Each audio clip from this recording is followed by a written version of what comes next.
이 시간 왕이신 우리 하나님을 함께 찬양하며 높여드리기 원합니다. 왕이신 나의 하나님,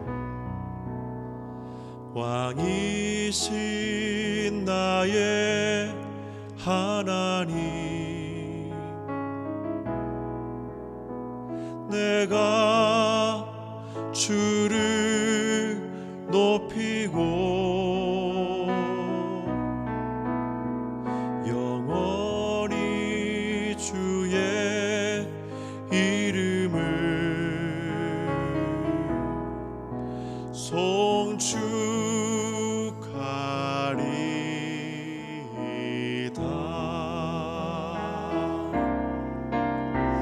왕이신 나의 하나님, 내가 주를 높이고 영원히 주의 이름을 송축하리이다.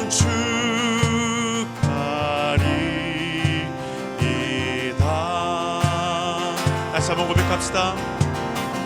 왕이신 나의 하나님, 내가 주를 높이고 영원히 주의 이름을 송축하리이다.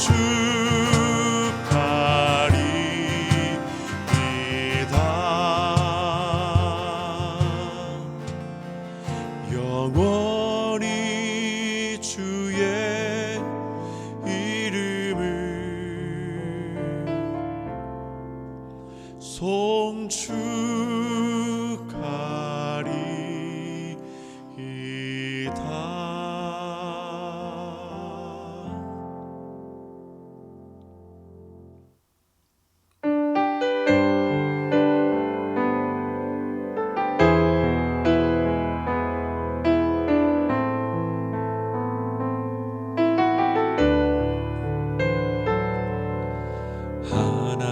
하나님이시여, 하나님이시여, 주는 나의 하나님이시로다. 나의 몸과 마음 주를 갈망하며 이제 내가 주께 고백하는 말, 여호와는 나의 힘이요, 여호와는 나의 구원이시니 내가 누구를 두려워하리요. 여호와는 생명의 피난처시니 주의 인자가 생명보다 나음으로 내 입술이 여호와를 찬양하리. 내 평생에 주를 찬양하며 주의 이름으로 내 손 들리라.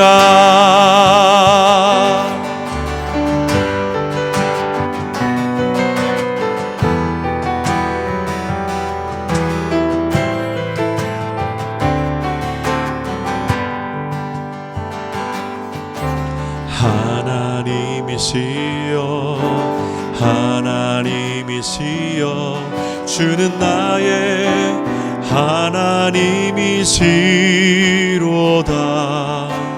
나의 몸과 마음 주를 갈망하며 이제 내가 주께 고백하는 말, 여호와는 나의 힘이요, 여호와는 나의 구원이시니 내가 누구를 두려워하리요. 여호와는 생명의 피난처시니 주의 인자가 생명보다 나음으로 내 입술이 여호와를 찬양하리. 내 평생에 주를 찬양하며 주의 이름으로 내 손 들리라. 주의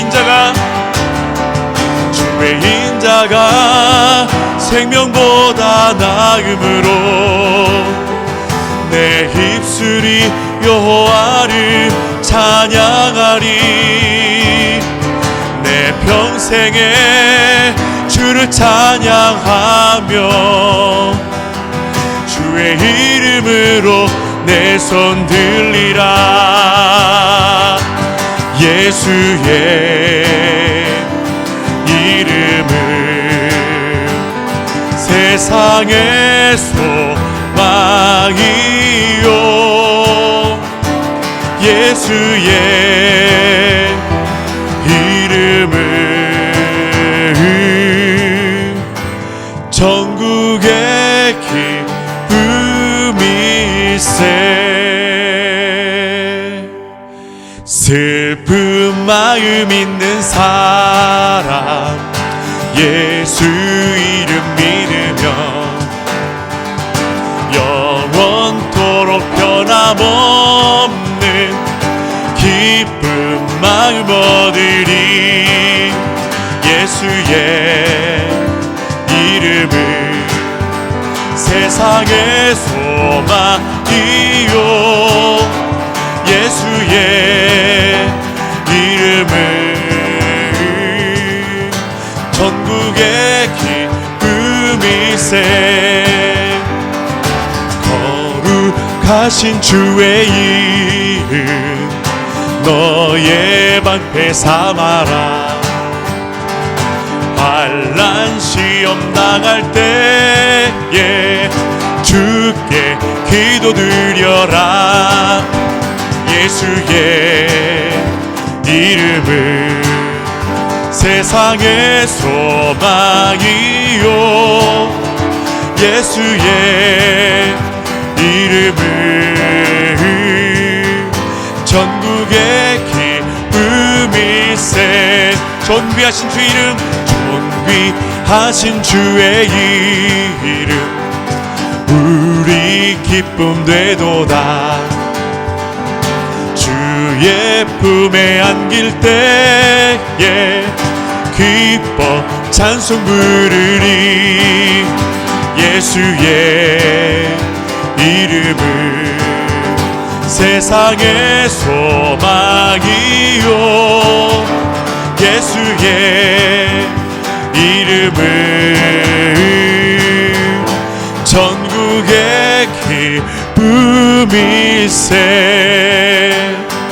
예수의 이름은 세상의 소망이요. 예수의 이름은 전국의 기쁨일세.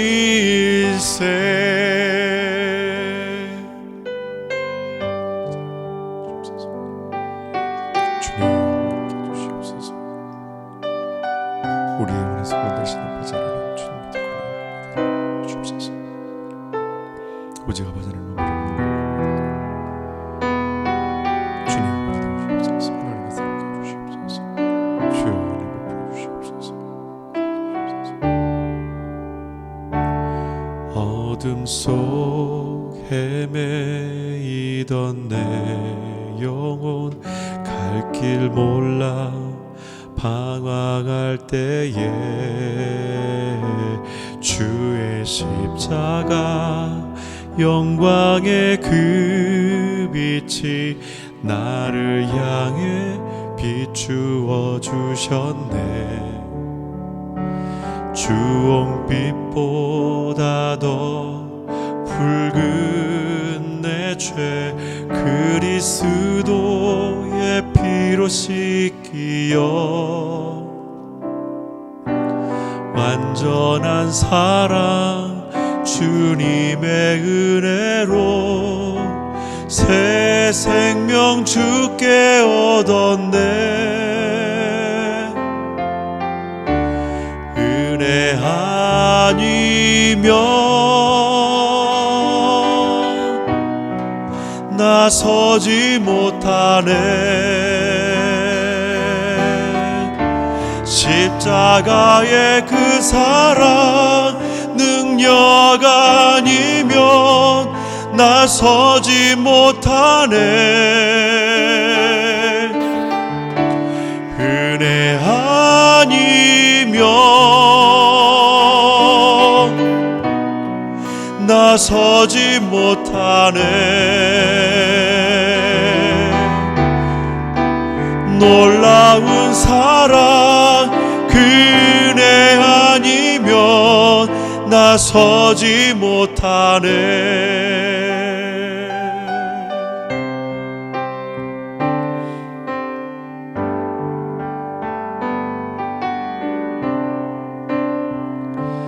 어둠 속 헤매이던 내 영혼 갈 길 몰라 방황할 때에 주의 십자가 영광의 그 빛이 나를 향해 비추어 주셨네. 주홍빛보다도 붉은 내 죄 그리스도의 피로 씻기어 완전한 사랑 주님의 은혜로 새 생명 주께 얻었네. 은혜 아니면 나서지 못하네. 십자가의 그 사랑 능력 아니면 나서지 못하네. 은혜 아니면 나서지 못하네. 놀라운 사랑 그 은혜 아니면 나서지 못하네. 은혜 아니면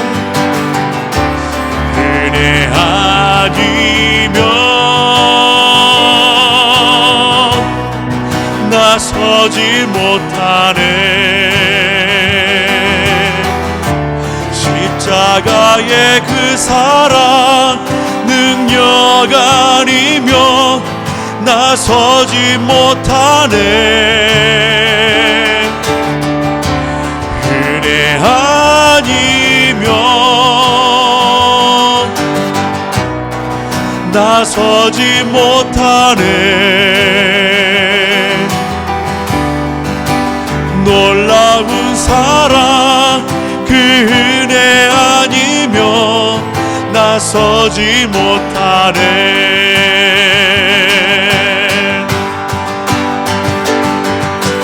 내 진정 소원이 내 구주 예수를 더욱 사랑 더욱 사랑. 내 진정 소원이 내 진정 소원이 내 구주 예수를 더욱 사랑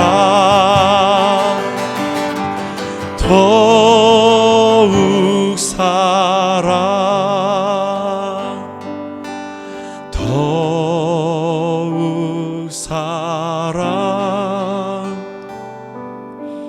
더욱 사랑.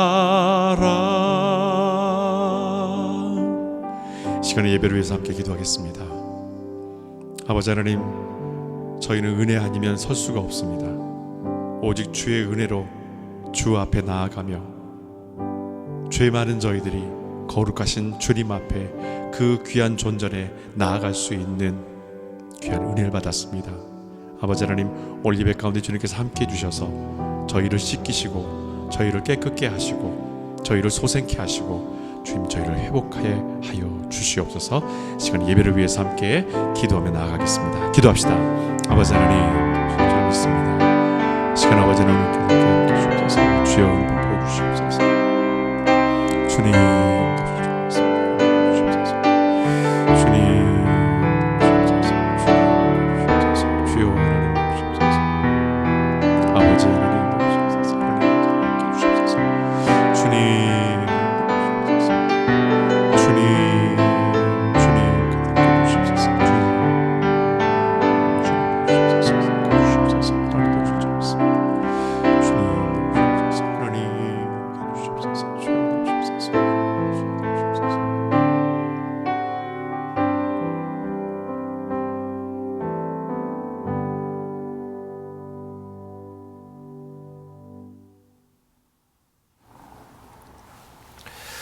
올해 우리 교회의 신앙 주제는 하나님의 사람입니다. 그래서 오늘부터 우리가 아브라함의 신앙 여정을 따라가 보고자 합니다. 여러분, 우리는 이 시간을 통해서 하나님이 어떻게 아브라함을 하나님의 사람으로 세워가시는가를 보게 될 텐데, 이 과정은 마치 아브라함의 일기장을 들여다보는 것과 같은 느낌이 좀 드실 겁니다. 그런데 어느 순간에는 우리는 내 일기장을 보고 있는 듯한 그런 감회와 추억에만 잠겨 있었던 하나님과의 깊은 사랑을 아마 이 시간을 통해서 다시 소환하시게 될 겁니다. 그리고 마치 낡은 앨범에 꽂힌 내 사진에 늘상 등장하는, 내 눈에는 주인공이 아니었던 아버지 하나님이 크게 보일 겁니다. 그것은 내가 복음을 만나고 있다는 시그널입니다. 자, 2021년 첫 말씀 시리즈 러브스토리 지금부터 시작하겠습니다. 오늘은 먼저 사람이 됩시다 라는 제목으로 창세기 11장 29절부터 12장 9절의 말씀 함께 나누도록 하겠습니다. 11장 29절부터 12장 9절의 말씀입니다. 제가 먼저 29절 읽도록 하겠습니다. 아브라함과 나홀이 혼인하였는데 아브라함은 사레에게 장가들었고 나홀은 밀가에게 장가들었다. 밀가는 하란의 딸이었으며 하란은 밀가와 이스가의 아버지였다. 사레는 아이를 갖지 못하는 몸이어서 자식을 낳지 못하였다. 데라는 자기 아들인 아브람과 이미 죽은 하란의 아들인 손자 롯, 그리고 며느리인 아브람의 아내 사레를 데리고 바벨론에 있는 우르를 떠나 가나안 땅으로 가고자 하였다. 데라 일행은 하란에 이르러 거기서 자리 잡고 살았다. 데라는 205세에 하란에서 세상을 떠났다. 자, 12장 1절, 2절, 3절 석절은 저와 함께 읽도록 하겠습니다. 함께 봉독합니다. 여호와께서 아브람에게 이르셨다. 너는 어서 고향을 떠나거라. 한데 어울려 사는 내 친척과 내 집안 사람들을 떠나 내가 가르쳐줄 땅으로 가거라. 나는 내 후손이 엄청나게 불어나 큰 민족을 이루게 하리라. 또한 내게 복을 내려 이름을 날리게 하리라. 너는 모든 사람들에게 복을 전해주는 사람이 될 것이다. 내게 복 빌어주는 사람에게 나는 복을 내리리라.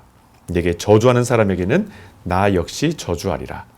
무릇 땅에 살고 있는 민족들이 너를 통하여 복을 받으리라. 아브라함은 여호와께서 그에게 이르신 대로 길을 떠났다. 롯도 아브라함을 따라 길을 떠났다. 아브라함이 하란을 떠날 때 나이는 75세였다. 아브라함은 아내 사레와 조카 롯과 그리고 하란에서 얻은 모든 재산과 종들을 이끌고 가나안 땅을 향해 떠났다. 아브라함 일행은 가나안 땅에 이르러서는 그 땅을 통과하여 상수리 나무가 있는 모레라고 부르는 곳까지 갔다. 이 상수리 나무는 세겜 땅에 있었다. 그때 그곳에는 가나안 사람이 살고 있었다. 자, 7절, 8절, 9절 다 같이 봉독하겠습니다. 여호와께서 아브라함에게 나타나셔서 말씀하셨다. 바로 이 땅을 내가 내 후손들에게 주겠다. 그러자 아브라함은 여호와께서 자기에게 나타나신 것을 기념하여 그곳에 제단을 쌓아 올렸다.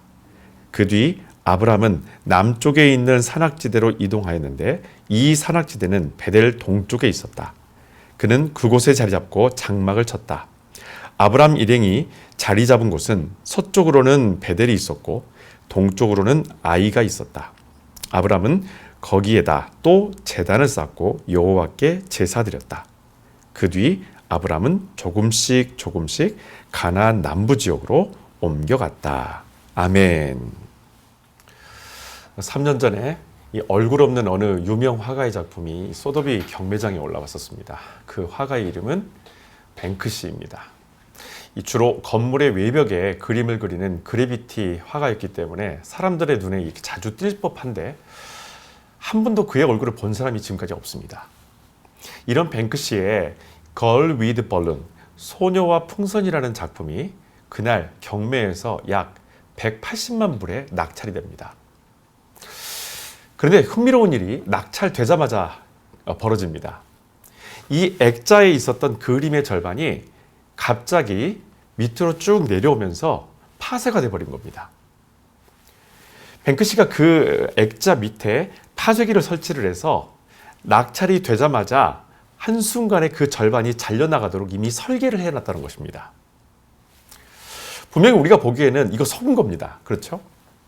비싼 돈을 지불한 낙찰자의 이 작품이 온전하지 못한 상태로 잘려버렸으니까 누가 봐도 화가가 이 낙찰자뿐만 아니라 거기 있었던 모든 사람들을 조롱한 거나 다름없었던 그런 일이 벌어졌다는 거예요. 여러분, 그런데 이 그림은 잘려나간 순간에 이름이 바뀌면서 비로소 완성이 됩니다. 바뀐 새 이름은 Love is in the bin, 쓰레기통 속의 사랑이었었습니다. 여러분, 그림은 절반이 잘려나갔는데도 그 그림의 가치는 전혀 달라지지 않았습니다. 다만 화가가 생각한 이 작품의 완성은 원래 소녀와 풍선이 아니었고 쓰레기통 속의 사랑이라는 바로 그 새 이름이었습니다. 여러분, 세상 사람들은 자기가 가지지 못한 것을 가지고 있는 여러분들을 보면서 야, 저 사람은 그것을 가져서 저렇게 항상 웃고 있는 거야, 이렇게 생각을 합니다.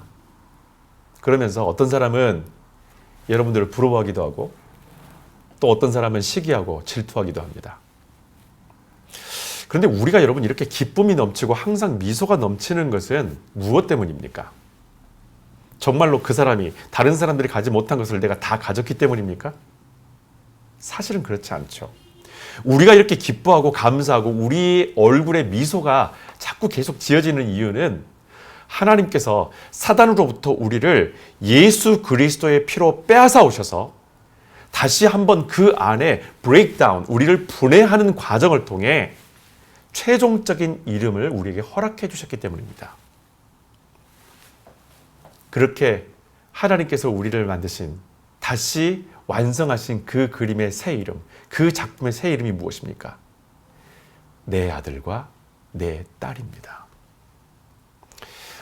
여러분, 하나님은 예수의 십자가 피로 우리를 새롭게 하셔서 하나님의 자녀, 하나님의 사람이라는 새 이름으로 불리게 해주십니다. 우리는 이런 모든 과정을 성경을 통해서 어디를 펼쳐봐도 발견할 수가 있습니다. 그리고 우리는 하나님의 놀라운 구원의 사역을 진행하실 때 하나님께서 무척 기본에 충실한 분이라는 것을 알게 됩니다. 그것은 아브라함도 여러분 오늘 예외가 아니죠. 하나님께서 아브라함을 하나님의 사람이 되도록 우선적으로 하신 것들이 있습니다. 자, 12장 1절 다 같이 읽겠습니다. 여호와께서 아브라함에게 이르셨다. 너는 어서 고향을 떠나거라. 한데 어울려 사는 내 친척과 내 집안 사람들을 떠나 내가 가르쳐 줄 땅으로 가거라. 아멘. 하나님께서 아브라함을 가장 택하셔서 먼저 하신 일이 무엇입니까? 그것은 아브라함을 사망의 길에서 그를 완전히 분리시켜 내셨다는 겁니다. 본토 친척 아비집을 떠나게 하신 것이 바로 하나님께서 아브라함이 그냥 평소에 걷고 있었던 그 영원한 사망의 길에서 완전히 그를 분리시켜서 하나님의 사람으로 세우시기 위해 그를 따로 구별시키셨다는 것이 첫 번째 하나님께서 하신 일입니다. 여러분, 하나님은 이렇게 아브라함이 살던 곳을 떠나 하나님께서 지시하신 곳으로 그를 떠나게 만드셨죠. 자, 그렇다면 우리가 그 이후에 하나님께서 떠나라고 하셨던 그 이후의 일이 어떤 일이 일어났는지 모른다는 것을 전제로 여러분 상식 안에서 한번 질문 한번 해보죠.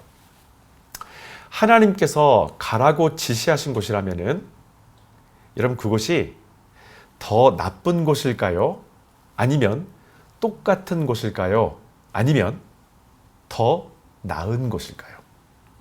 여러분 생각 어떻습니까? 뒷이야기를 모른다고 생각을 하고 우리가 하나님께서 그래 아브라함을 가라고 하셨어. 집을 떠나서 가라고 하셨어. 그렇다면 하나님께서 가라고 하셨다면 그곳은 과연 어떤 곳일까? 여러분 생각은 어떠십니까? 여러분 구체적으로 하나님께서 지시하신 땅은 아브라함이 살았던 하란보다 훨씬 은혜가 넘치는 그런 어떤 우상 청정 지역이라는 것이 바로 우리가 생각하고 있는 사실은 지금 우리 마음속에 그럴 것 같아. 분명히 하나님께서 떠나게 하셨으니 그것은 저번에 살고 있었던 그 하란보다는 훨씬 낫겠지. 여러분 공교롭게 우리는 그런 마음을 갖고 있어요. 근데 여러분 하나님께서 가라고 하신 곳은 가나안 땅입니다. 여러분 가나안은 또 다른 하란이었었습니다. 마치 한국 떠나서 서양 사람들 많을 것 같은 이 밴쿠버에 왔는데 로이드 한인타운 H마트에서 장을 보다가 거기서 일하는 신성민 집사님 만나는 그런 기분입니까? 그런 기분일 겁니다.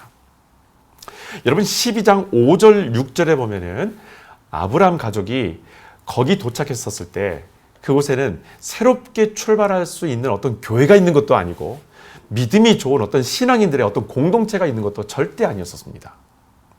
6절 끝에 보면 그곳에는 가나안 사람이 살고 있었다라는 얘기 외에는 어떠한 희망이 있는 것도 그 어떤 설명도 사실은 없습니다. 심지어 아브라함이 갔었던 이 가나안은 지금이나 500년 뒤에 여호수아와 함께 이스라엘 백성들이 그곳에 정착했을 때나 영적 환경이 전혀 바뀐 게 없습니다. 여기나 저기나 무엇 하나 준비된 것이 없는 것 같은 곳이 바로 하나님께서 아브라함에게 떠나라고 하신 바로 그곳이었다는 거예요. 그럼에도 하나님께서 그곳에 아브라함을 보내신 것은 나를 보내신 이가 그 땅의 모든 주권을 가지고 계시는 여호와 하나님이시기 때문입니다. 여러분 하나님은 가기만 하면 믿음이 샘솟을 만큼 환경이 좋은 곳에 보내신 것이 절대 아닙니다. 아브라함이 하나님께로부터 출발했었던 바로 그곳, 명령을 쫓아서 갔던 바로 그곳, 그 새로운 환경이라는 곳은 하나님께서 아브라함에게 당신 스스로가 그에게 새로운 환경이 되어주시기 위해 고향을 떠나라고 하신 겁니다. 사실 아브라함은 당시로서는 부족한 것이 가장 많은 사람이었습니다.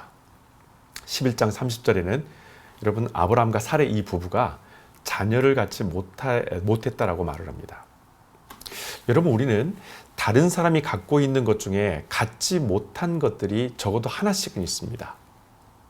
스스로는 그것을 결핍이라고 여기지만 솔직히 우리는 이것을 하나님 앞에서 상처라고 말을 합니다. 여러분 성경은 아브라함과 사레를 11장에서 우리에게 처음 소개하면서 이들의 상처를 일부러 다 들춰내버립니다. 이것은 하나님께서 창세기를 기록하게 하실 때에 이 기록자에게 아브라함에 대한 수많은 정보 중에 유일하게 알려주신 의도적인 기록입니다. 그런데 왜 하나님께서 하필이면 상처를 드러내게 하셨을까? 왜 그들의 아픔을 다른 모든 사람들이 알게 하셨을까? 우리는 이 질문을 하나님께 던질 수밖에 없어요. 하나님께서 다른 것도 아닌 아브라함에 대한 유일한 한 가지 정보, 그들의 상처를 하나님께서 다 드러내게 하시고 모든 사람들이 알게 하신 것은 하나님이 아브라함과 사례를 향한 특별한 계획을 갖고 계신다는 것을 알려주시기 위함입니다. 그래서 여러분, 우리는 창세기 11장에서 믿음의 눈으로 창세기 21장을 볼 수 있어야 합니다. 하나님은 이런 아브라함을 하나님의 사람이 되도록 하시기 위해 먼저 사람이 되게 하십니다. 자, 우리 옆에 계신 분들과 오늘 이렇게 한번 인사를 나누도록 하겠습니다. 정중하게 인사하셔야 됩니다. 먼저 사람이 됩시다. 인사 나눕시다. 하나님의 사람이 된다는 것은 역할이 바뀌는 것이 아닙니다. 우리는 주로 선교사나 목회자만 하나님의 사람 또는 섬기는 사람들이라고 생각을 합니다. 하나님은 아브라함이 먼저 사람이 되도록 하셨습니다. 그래서 그들을 영원한 사망으로부터 구원하심으로 완전히 분리시키셨습니다. 여러분, 우리가 구원받은 사실을 잊고 살 때 우리는 하나님의 형상을 잃어버리게 됩니다. 하나님은 인간을 창조하실 때, 우리를 창조하실 때에 창세기 1장 27절에서처럼 하나님이 당신의 모습을 따라 당신을 닮은 사람으로 창조하셨다라고 말씀하십니다. 아브라함이 먼저 사람이 되었다라는 것은 하나님의 인격과 성품을 닮은 그분의 본질적인 형상으로서의 회복을 하나님께서 출발하게 하셨다라는 것을 말합니다. 너 언제 사람 될래? 우리가 이런 말을 하고 생각을 하면서 사람 된다는 것에 대한 어떤 정확한 모델이 사실은 없었죠. 그렇게 핀잔하면서 말하면서도 이런 사람이 되라고, 이게 사람다운 거라고 이렇게 얘기하는 어떤 모델은 사실은 제시한 적도 없었다라는 것입니다. 그런데 여러분, 하나님은 우리를 하나님의 사람으로 구원하시기 위해서 인간의 몸을 입고 이 땅 가운데 오셨습니다.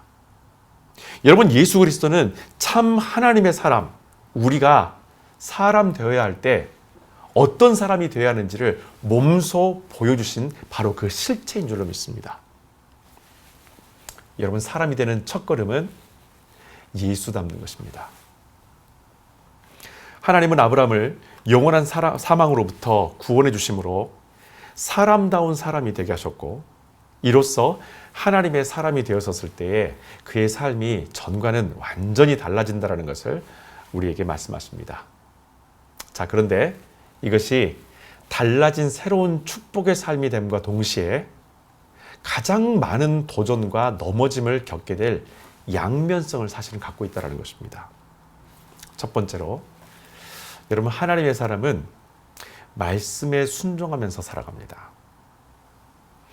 아브라함에게 하나님은 떠나라는 명령을 통해서 하나님의 사람으로서 구별되게 하셨죠. 자, 안정된 삶과 가족들이 거하는 곳을 떠난다는 것은 물론 힘든 일이지만 하나님은 그들이 그 땅에서 가족과 친지들로부터 자녀가 없음으로 인해서 겪게 될 사람들의 모든 수군거림을 듣지 않도록 그들을 떠나게 만드십니다.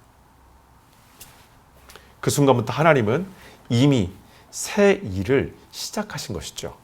그러므로 하나님의 사람이 말씀에 순종한다는 것은 우리에게 괴로운 신앙생활이 절대 아니라 하나님께서 새 일을 행하신다는 증거인 줄로 믿습니다. 우리가 전에는 순종하라는 이 말씀을 들을 때마다 부담이 된 적이 있었죠. 목사인 저도 전할 때도 이 순종하라는 말이 부담이 되고 순종의 당사자로 살아가야 될 때도 부담이 됐었습니다.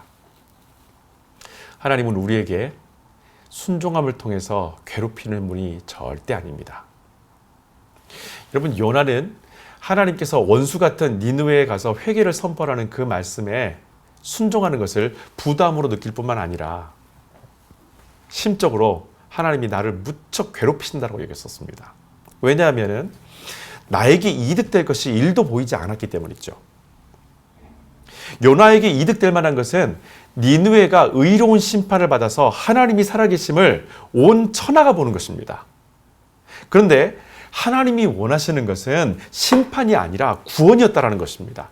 하나님은 하나님의 사람들에게 당신의 사랑을 경험케 하시기 위해서 순종을 요구하십니다. 하지만 이것은 역설적으로도 우리가 흔들리는 또 하나의 이유가 되는 것이 또한 순종입니다.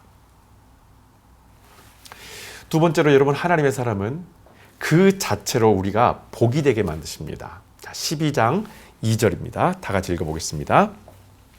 나는 내 후손이 엄청나게 불어나 큰 민족을 이루게 하리라. 또한 내게 복을 내려 이름을 날리게 하리라. 너는 모든 사람에게 복을 전해주는 사람이 될 것이다. 아멘. 아브라함은 큰 민족을 이루게 될 것이고 이로 인해서 하나님의 살아계심에 대명사가 된다고 말씀하십니다. 다시 말하면 아브라함을 만나는 사람들이 아브라함처럼 하나님께 순종하며 살 때에 하나님께서 일하심을 나도 이제는 경험할 수 있겠구나라는 그 희망을 얻게 된다는 겁니다. 여러분, 이것을 더 확장시켜 본다면 하나님의 사람은 복음을 전하는 축복의 통로가 된다는 것입니다. 존재만으로도 복이 된다는 것은 여러분, 사실 우리가 언제 경험했던 겁니까? 2살 이전에 경험했던 것이 바로 그런 모습이죠. 그때는 우리는 존재만으로도 부모님한테 그냥 복이었었고 기쁨이었고 감사의 조건이었었어요. 그런데 그런 존재만으로도 복이 됐었던 것은 2살 이전에 우리는 이미 다 끝나버렸습니다. 인간은 나이가 들면서 갈등과 충돌 속에 살아갑니다. 아브라함이 하나님께서 전하라는 이 복의 증인이 되기 위해서는 끊임없는 자아와의 싸움 앞에 늘 서야 했었습니다. 여러분, 우리가 다음 주에 보게 될 텐데 아브라함은 하나님께 이러한 언약을 들었음에도 불구하고 하나님이 택하신 복이 되기 위한 넘어짐과 일어섬을 계속해서 반복하게 됩니다. 우리가 복된 어떤 존재가 되기 위해서는 내가 죽고 예수가 내 안에 살 때에만 우리는 가능합니다. 여러분, 주님은 요한계시록에서 세상의 교회들을 향해 너희가 차지도 덥지도 않다라고 하시면서 복이 되지 못한 우리를 책망을 하십니다. 세상 가운데서 복이 되어야 되는 것이 크리스찬이고 세상 가운데서 복이 되어야 되는 것이 교회 공동체여야 되는데 차지도 덥지도 않기 때문에 세상 가운데 교회를 바라보면서 믿는 사람들을 바라보면서 절대로 저 사람들을 보게 되면 내가 복받을 것 같다는 생각이 전혀 안 든다라는 거예요. 그래서 주님은 세상의 모든 교회와 나태한 크리스찬들을 향해서 그렇게 책망하셨던 겁니다. 여러분, 이게 무슨 뜻이냐면은 BC주에 락다운이 연장된 것은요, 0도에서 10도 사이에 이 코로나 바이러스가 더 활발해지기 때문이라는 겁니다. 이 겨울에는 진정이 그래서 되지 않는 거예요. 완전히 덥거나 아니면 완전히 차갑지 않으면 오히려 더 활성화되는 것이 이 코로나 바이러스이기 때문에 이번 겨울이 많은 의학자들은 큰 고비가 될 것이라고 얘기를 합니다. 여러분, 하나님의 사람은 말씀 안에 순종함이 있어야만이 블레싱이 되고 그 복은 수많은 영혼을 깨우는 증거가 됩니다. 12장 3절의 말씀입니다. 다 같이 읽겠습니다. 내게 복 빌어주는 사람에게 나는 복을 내리리라. 내게 저주하는 사람에게는 나 역시 저주하리라. 무릇 땅에 살고 있는 민족들이 너를 통하여 복을 받으리라. 아멘. 아멘. 세 번째로, 하나님의 사람은 예배의 제단을 늘 세워갑니다. 자, 12장 7절, 8절, 2절 말씀입니다. 다 같이 읽겠습니다. 여호와께서 아브라함에게 나타나셔서 말씀하셨다. 바로 이 땅을 내가 내 후손들에게 주겠다. 그러자 아브라함은 여호와께서 자기에게 나타나신 것을 기념하여 그곳에 제단을 올렸다. 그 뒤 아브라함은 남쪽에 있는 산악지대로 이동하였는데 이 산악지대는 베델 동쪽에 있었다. 그는 그곳에 자리 잡고 장막을 쳤다. 아브라함 일행이 자리 잡은 곳은 서쪽으로는 베델이었고 동쪽으로는 아이가 있었다. 아브라함은 거기에다 또 제단을 쌓고 여호와께 감사드렸다. 아멘. 아브라함은 자기 생활 반경의 중심에 무엇을 쌓습니까? 제단을 쌓습니다. 여러분, 하나님의 사람은 일하는 곳에서도, 운전할 때도, 사람을 만날 때도 하나님을 예배합니다. 그곳이 제단이 되게 해서 내가 드러나지 않고 오직 우리 주님만이 나를 통해 드러나실 수 있도록 마음으로 예배합니다. 혹시 지금 이 말씀을 듣고 있는 이 순간에도 속으로 그거 어떻게 해요? 벌써 포기하시지는 않았겠죠? 내 의지가 하는 것이 절대 아닙니다. 성령님과 함께 할 때에 우리는 콧노래로 찬양하고 무심코 던진 말도 하나님의 말씀이 됩니다. 아브라함은 시키지도 않았는데 그곳에 스스로 예배의 제단을 쌓았습니다.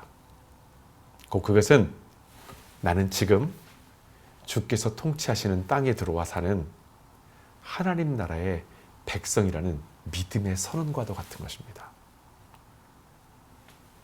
하나님의 사람은 결코 자신이 그 땅의 주인이 되려 하지 않습니다.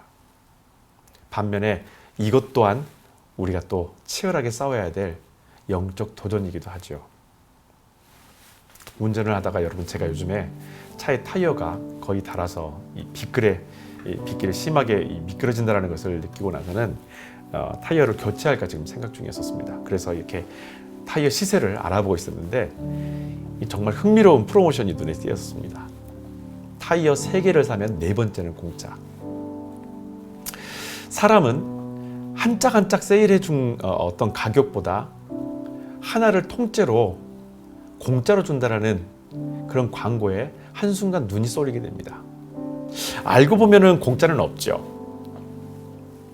아브라함은 손쉬운 방법으로 하나님의 사람이 된 것은 절대 아닙니다. 은혜의 길을 걷기 위해 아브라함은 모든 것을 다 바꿔야 했었습니다. 그런데 그 바뀌면은 내 노력의 분량보다 더 많은 하나님의 도우심과 하나님의 위로하심과 동행하심과 축복의 언약이 담겨져 있었다는 것입니다. 하나님이 나보다 더 많이 일하시고 더 많이 사랑하시기 때문입니다. 우리가 감당해야 될 사명도 좋고 헌신도 귀하지만 먼저 예수를 닮아야 합니다. 먼저 사람이 되어야 합니다.